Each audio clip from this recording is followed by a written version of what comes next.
honestly, Netflix, that is peak television.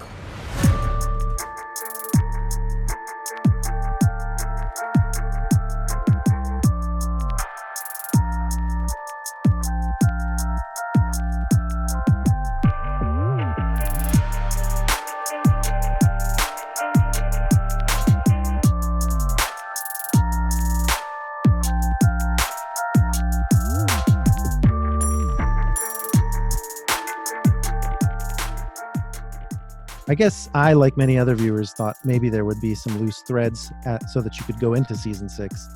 And you did, but at the same time, it felt like very much a complete package. So, bringing Martin back, for example, just felt like it brought everything full circle.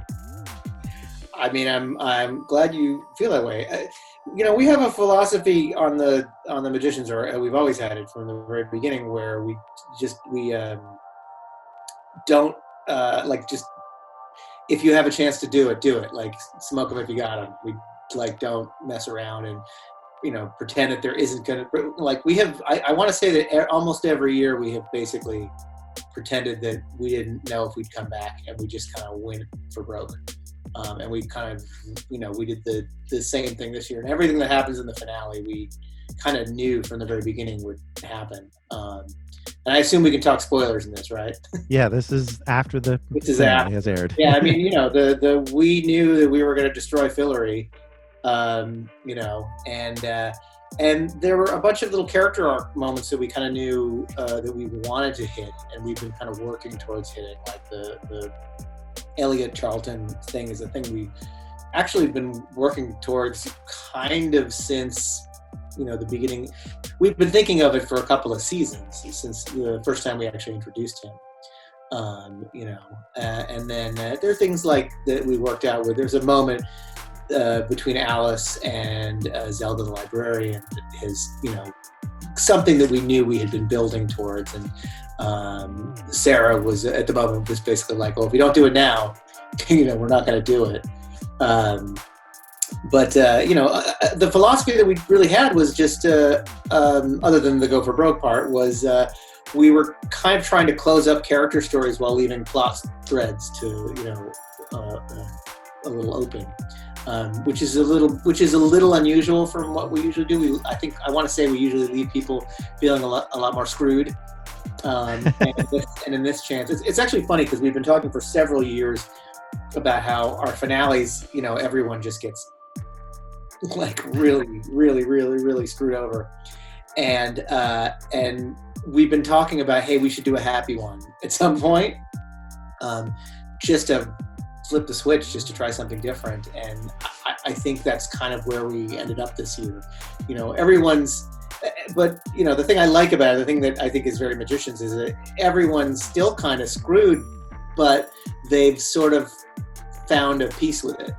You know what I mean? Which I think is very much in the philosophy of the season, because these are people who've been dealing with, sadness and grief for a long time, and much more intensely this season in particular.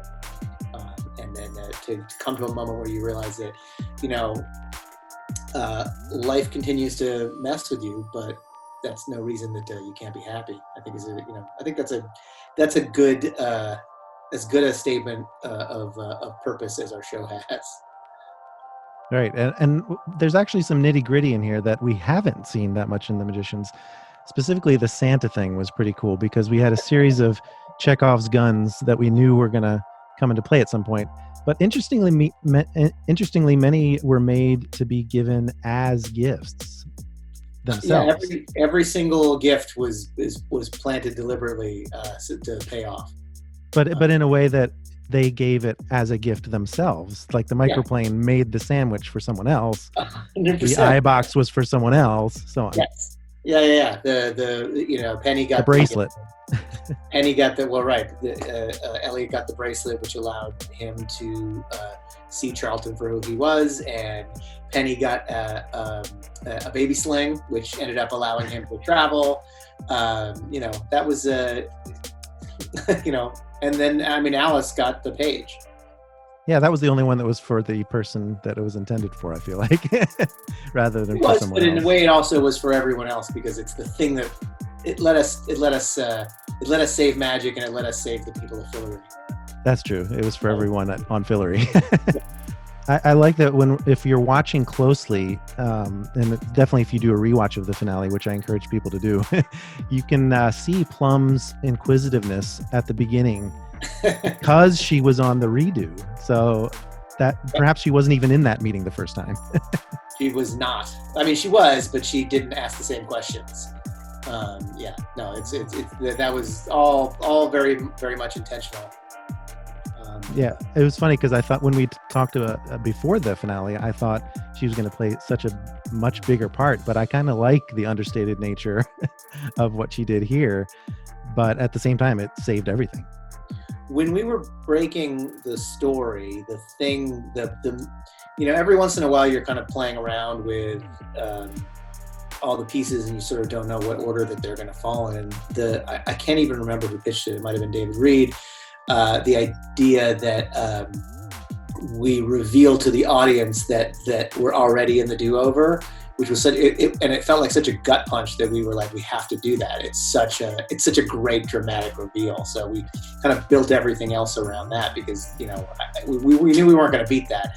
We also knew a lot of our finales end up concluding somewhere around Act 5, and then our Act 6 becomes this whole new setup for another season, and this one is no different, although what it ends up being is set up for the rest of their lives.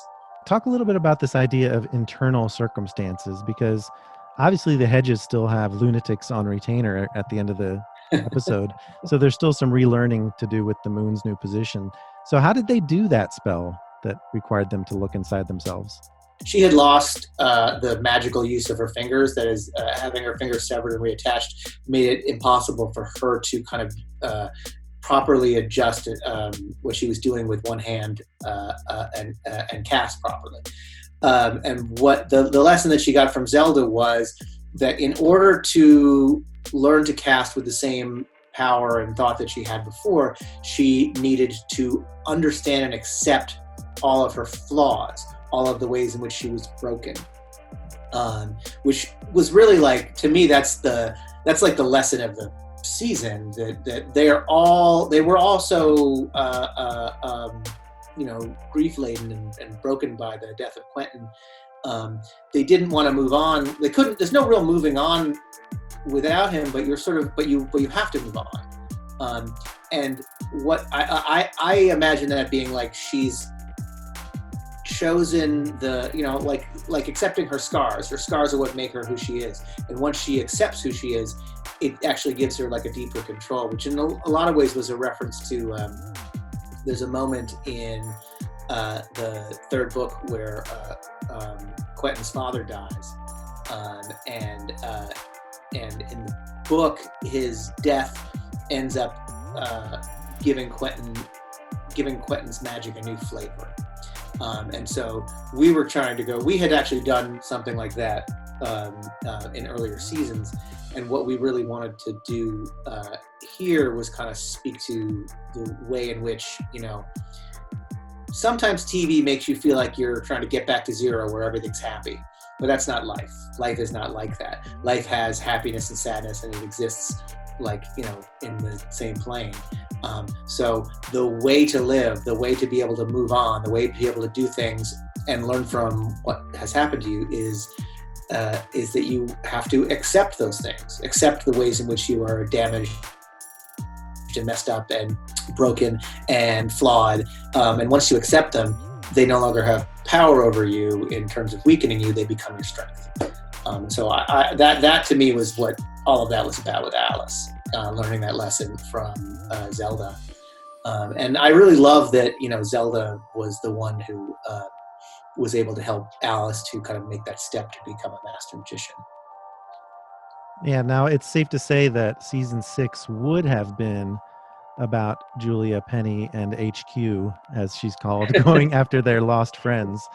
And Elliot and Katie would have joined them eventually, but can you speculate a little bit about what would have been had there been a season 6? No more Zelda, of course. We had a lot of ideas about it, but I actually this is one where Sarah and John and I had, a talk about this, and we sort of came to a place where we didn't want to imagine what it necessarily would be for the fans, only because, you know, a season 6 is whatever a season 6 would mean to you. You know what I mean? Like that in some ways, you know, I like the idea that the adventures continue, that the people continue to do, you know, what they're going to do. Our characters continue to be who they are, but that is different for everyone who watches the show. And, you know, I actually feel like I like that about it. I like that we don't tell you where it's going to go. Some of my favorite endings are, you know, I can't remember if I referenced this yesterday, but, you know, the ending of the series Angel, where you sort of have this idea that the fight continues. Yeah. I really love that because, you know, I think that's sort of what you want from television, is that you come and you live with these characters, and you know, life continues in crazy ways that you don't expect. In that sense, the pushing of the button on the bottom of the seahorse lifeboat was perfect. Yes, I mean, forgive me because if I said this yesterday, but I just found the look on Summer's face was so delightful, and it felt like very emblematic of the whole show to me. That, you know, she looks like a little worried, but also a little excited, and also kind of finds it funny, which completely encapsulated the whole show. And I love cutting to black at that moment because, like, whatever's going to happen next, you can imagine. Exactly.